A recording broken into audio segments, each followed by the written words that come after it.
नाही आपल्याला नाही सांगावं. मी असं चेहऱ्यावरून भविष्य सांगणार आखो. हे बाई इथं 1 2 3 दिवशी पेणार आहेत, एका मिनिटात सांगणार मी.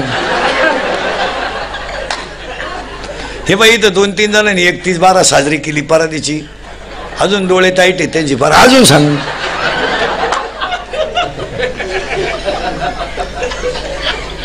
इंग्लिश मिडियमला आहे तू? हा लगेच सांगणार.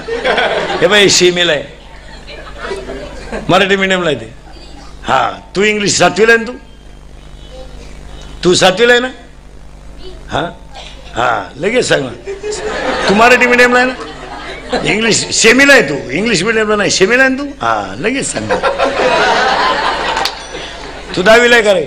हा मग लगेच सांगणार.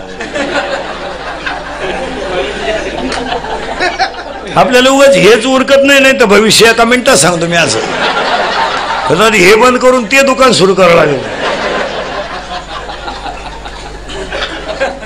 तेव्हा तू 8वीला येतो, 9वीला येतो, 8वीला येतो, बरोबर आहे की नाही? मग काही विचारा ना आपल्याला. भाई इथे 2 4 90 आणतात, एका मिनिटात सांगणार. हे भांडणाचं मूळ नको, नाही तर काही सांगणार. याच्यातल्या 2 जणांना पुरीने धोका द्यायला नाही म्हणायचं तुम्ही.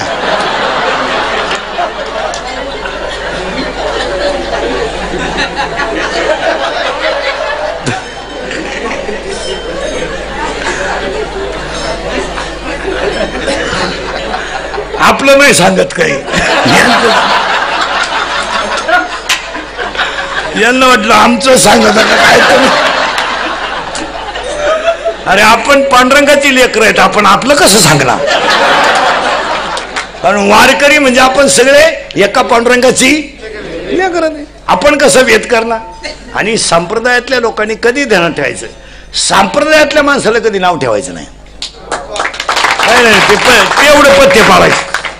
ते मग भजनानं नाव ठेवलं का पार्टी झाली. भजनानं नाव ठेवायचं.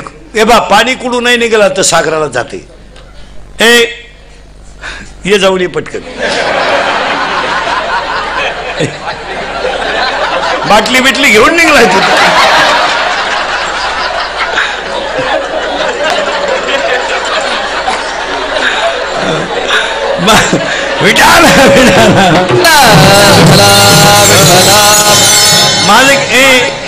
माझं कीर्तन ऐकून गेलं ना माणूस ना मला 2 4 दिवस बधीर होतो. एकटाच हसतो घरी गेलो होतो. आणि कधी सांगतो मला थोडंसं वाईट वाटेल, थोडंसं वाईट वाटतं लोकांना. इंदुरीकर डायरेक्ट बोलतो, पण एक खरं सांगा, मी मरण ना महाराज, म्हणजे मरणार नाही मी 5-25 वर्ष, पण तुम्हाला आपली रोज आठवण येणार. हे देणार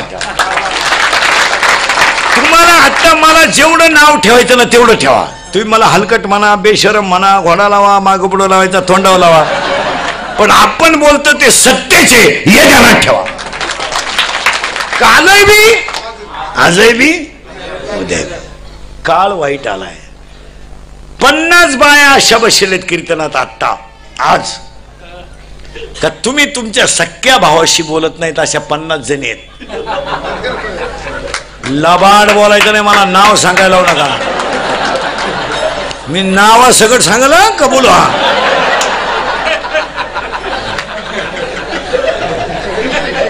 हा विनोद नाही, स्वार्थापायी नाते तुटले. नातं तुटण्याचं दुसरं काहीच कारण नाही, फक्त स्वार्थ आहे. काय फक्त काय नातं आहे? एक वाक्य सांगू महिला मंडळ. महाराज म्हणून सांगत नाही, तुमचा मुलगा म्हणून सांगतो. सगळं तोडा महिला मंडळ. रक्ताची नाते तोडू नका. भाऊ गरीब आहे असू द्या, शर्ट फाटलाय फाटू द्या, पण नाते रक्ताचे शोभतात हे ध्यानात ठेवा. हे बघ, तुमचं त्यांचं जमत नाही हा व्यवहार आहे, नातं नाही. बिभीषणाचं आणि रावणाचं जमलं नाही हा व्यवहार आहे. कुंभकर्णाचं आणि या दोघांचाही जमलं नाही हा व्यवहार आहे. भर भावासमोर मोठ्या भावासमोर मोठ्या भावासमोर मुलानं आईला नाव ठेवलं.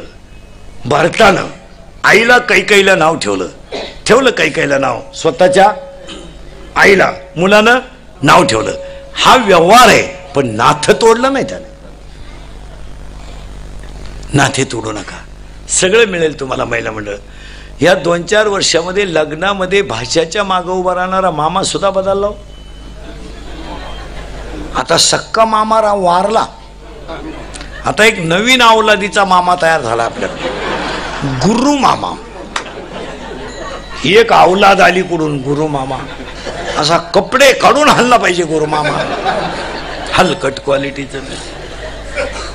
99% लोकांना वाटतं की मी माझं चांगलं व्हावं. इथं होतो आपण.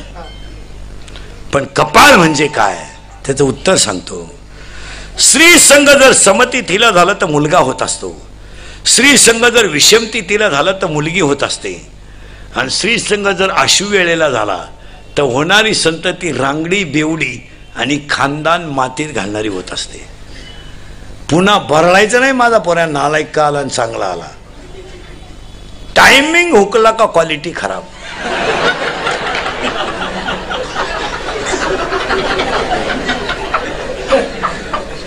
तुम्ही म्हणाल पुरावा. पुलश्य नावाच्या ऋषीनं कैकसी नावाच्या स्त्रीशी सूर्य अस्ताला जाताना संग केला तर रावण, बिभीषण, कुंभकर्ण जन्माला आला. आणि आदिती नावाच्या ऋषीनं पवित्र दिवशी संग केला तर त्याच्या पोटी हिरण्याक्ष नावाचा राक्षस जन्माला आला. आणि हिरण्यकश्यपूने नारायण म्हणत संग केला तर भक्त प्रल्हाद जन्माला आला. असं कोणी उठायचं माया पोरला बोंबलू नका. 80% कीर्तनकारांचे पोरं लहानपणीच गायक असतात.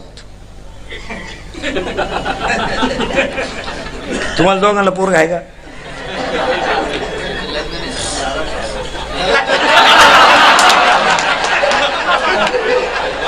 पखवाद्याचं पोरग लहानपणी बोट वाजित, पण म्हातारपणी बाप वाजित.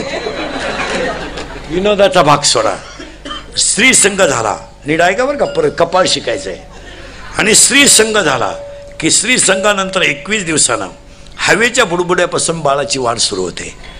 बाळाची वाढ होताना पहिल्या महिन्यामध्ये बाळाला डोकं येतं, दुसऱ्या महिन्यामध्ये बाळाला कर आणि चरण येतात, तिसऱ्या महिन्यामध्ये बाळाला नख आणि लिंग येतं. म्हणून तिसऱ्या महिन्याच्या आत या जगात सोनोग्राफी होत नाही. डॉक्टर एमडी असो नाही तर सोंबडी असो, लिंगच नाही तर काय वांग करीन तो. हा किती महिना लागला आता, चला गड्यांना तिसरा लागला, घ्या देऊन.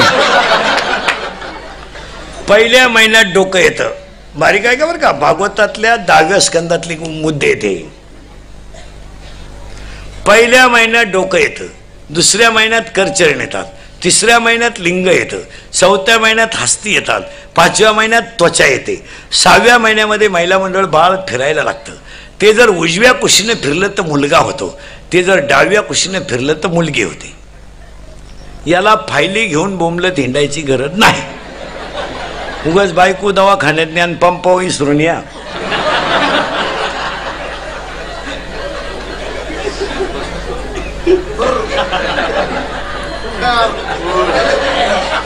भूगोलाचा पेपर सुटला आणि पृथ्वीच फिरली.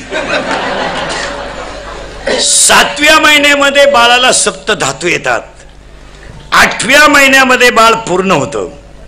9व्या महिन्यामध्ये त्या बाळाला मी मागच्या जन्मी कोण होतं याचं स्मरण होतं. तो आतमधून देवाला प्रार्थना करतो, देवा मला बाहेर काढ. ओविया त्याला 9व्या अध्यायात, मातेच्या उदरकोरी पचून विष्ठेच्या दातरी उकडोनी 9 मासावरी. आणि अशीच ओवी 13व्या अध्यायात आहे, उकडोनी 9 मासावरी. 2 ठिकाणी ओवी आहे. ते बाळ 9व्या महिन्यात बाहेर येतं. बाळ बाहेर आल्याबरोबर तिथं आजीबाई लागते. आजीबाई हात ओला करते आणि त्या बाळावर शिपडते. ते बाळ सावध होतं आणि ते म्हणतं क्याव क्याव क्याव, म्हणजे मी काही करीन, तुला काय घेणं आहे, मी आता बाहेर आलोय. बाळ बाहेर आलं तेव्हा अध्याय नंबर 18 ओवी नंबर 100, देहाच्या गावा आलिया जन्म मृत्यूच्या सोहळिया ना म्हणू नये धनंजया जयापरी. आणि त्या बाळाच्या कपडावर सटवी लिहायला आली. अध्याय नंबर 18 ओवी नंबर 101, ललाटीचे लिहिले ते काही केल्यानं मोडेगा, काळे गोरे पण फिटवणे. आणि ते बाळ 5वीच्या दिवशी महिला मंडळ 5वी पूजायचा नियम असा आहे, पूर्वी षष्ठी पूजन करायचे, आता 5वी पूजन करतात. 5वी पूजनाचा असा नियम आहे महिला मंडळ, बाळ जन्माला आलं तर ते 5 दिवस कोणाला दाखवायचं नसतं, त्याच्या बापाला सुद्धा नाही. 5वीच्या दिवशी ते पांढऱ्या कपड्याने झाकून ठेवायचं असतं. त्याच्या आईच्या उशाला पाटा ओरटा साबर ठेवावं लागतं, कारण त्याला कपाळावर लिहायला सटवी येत असते. आता ह्या 15-20 वर्षापासून सटवी येत नाही, सटवीने ते बंद करून टाकलं आता, कारण आता सगळ्या बाया बाळातीन होतेस दवाखान्यात, औषधाच्या वासानं सटवी येत नाही तुमचं तुम्ही. आणि पोरानं हॉस्पिटलमध्ये डोळे उघडले का त्याला 2 गोष्टी दिसतात, सलाईनाच्या नळ्या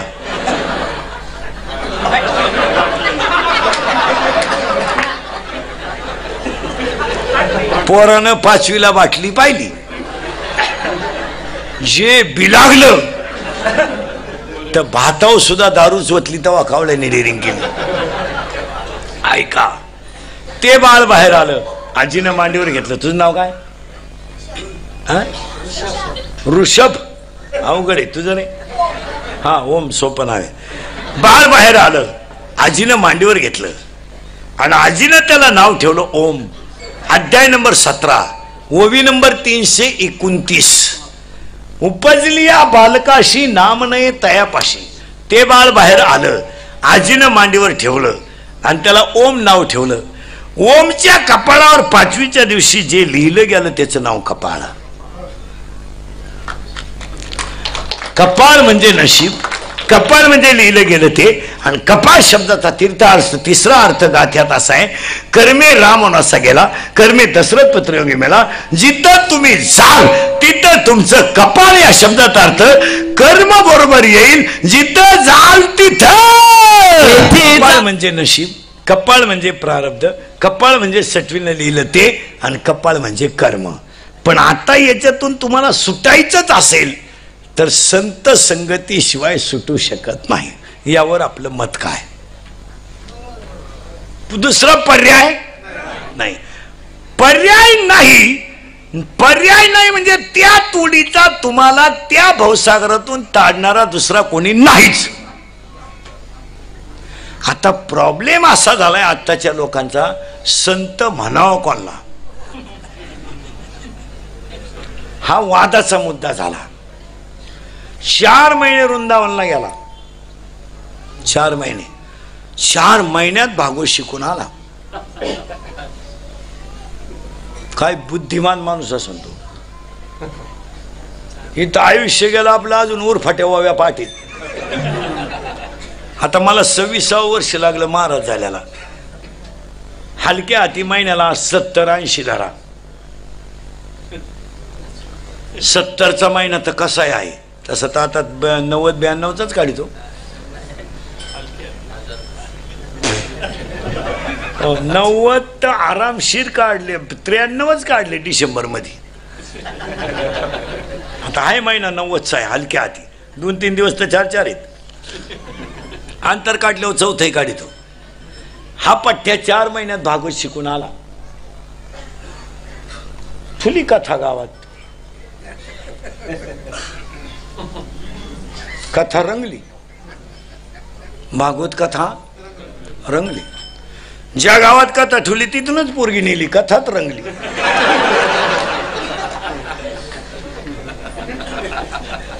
भागवत कथा नाही झाली पण सत्य कथा झाली. मला गोष्ट नाही सांगायची, मला भागवत सांगणाऱ्याला नाव ठेवायचं नाही. आचरणाची बैठक दिली झाल्यावर परमार्थाचं वाटोळ होतं हे ध्यानात ठेवा. परमार्थात सगळ्यात मोठी पकड आचरण.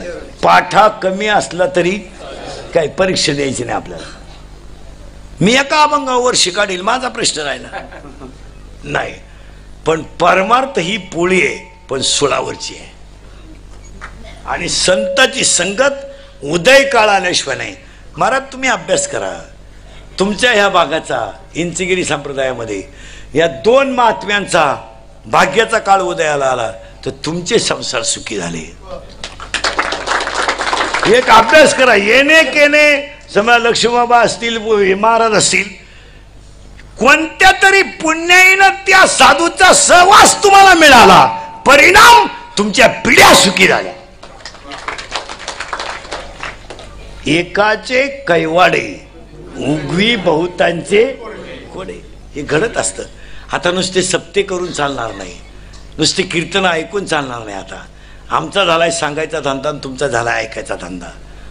आम्ही निघालोय पैसे कमवाय, तुम्ही लागली जमीन आहे काय? सुधारायचं कोणी?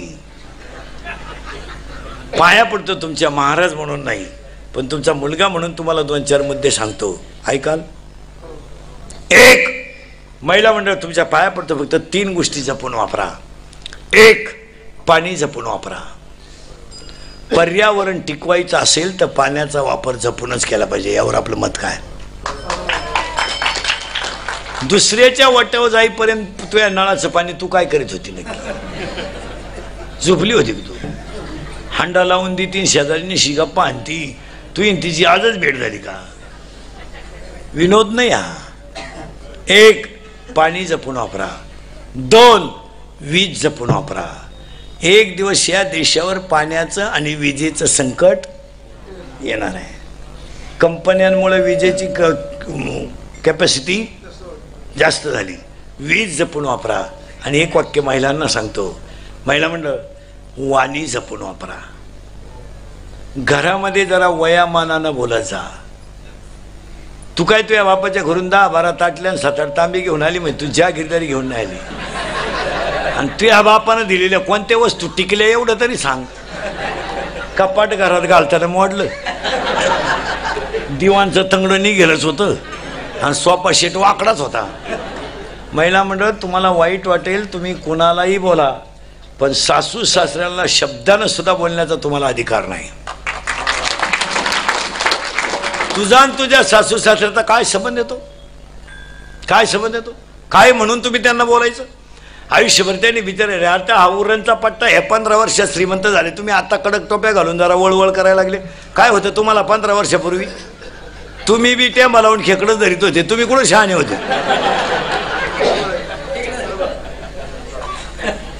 ती बिचारी 3 रंगाचं लुगडं लई नेसत होती, बिचारी म्हैस वळत होती, तर 12-12 तास आपली आई भाताची लागवड करीत होती, तिचे पाय सडत होते. आणि बाप भाताची लागवड करीत होता, तर इरल्यातून पाणी घोंगडीत जात होतं, आणि घोंगडीतून पाणी डोक्यात जात होतं. एवढे कष्ट करून आई बापाने समजलं. तुम्ही सासरू सासऱ्याला बोलायचं नाही. तू ज्याच्याशी लग्न केलं त्याच्याशी बोल, तुला काय बोलायचं ते. तो म्हणलाय का भांडे घासाय नाही?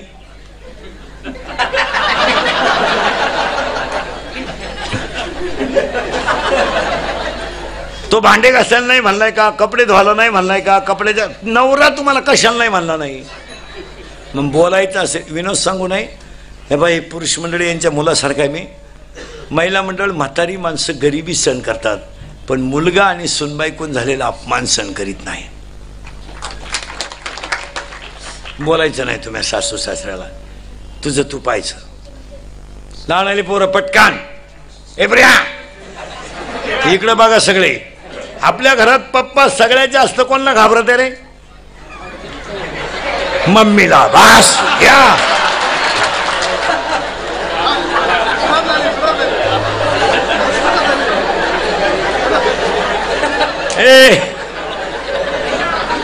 ए सरळ बसा पटकन, माझ्याकडे बघा, जोरात उत्तर द्या. पोरांनो, आपल्या घरात पप्पाचं आणि मम्मीचं भांडण झालं, स्पीड मध्ये कोण बोलते रे? करेक्ट. आणि भामट्यावानी खाली मान घालून कोण ऐकतो? पप्पा.